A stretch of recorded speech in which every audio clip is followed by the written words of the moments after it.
ఆయి ఉంటుంది, గాలిచ్చి వేసుకొని ఇప్పుడు గ్రైండర్లో వేసుకోవాలండి. గారెల పిండిలాగా రుబ్బుకోవాలండి. ఈ పొట్టు మినపప్పు చాలా బలం అండి. తర్వాత ఇందులో జిగురు బాగా ఉండిద్దండి.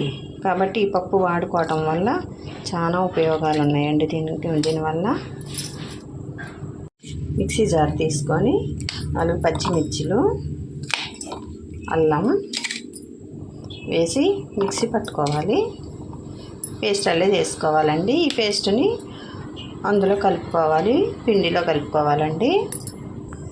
మూటలో కట్టి పెట్టుకున్న గుమ్మడికాయ ముక్కలన్నీ బేషన్లో వేసుకొని ఇందులోనికి రుబ్బి పెట్టుకున్నాం కండి పిండి వేసేసుకోవాలి. ఇందులోనికి పచ్చిమిర్చి పేస్ట్ నూరి పెట్టుకున్నాం కండి అల్లం పచ్చిమిర్చి వేసేసుకోవాలి.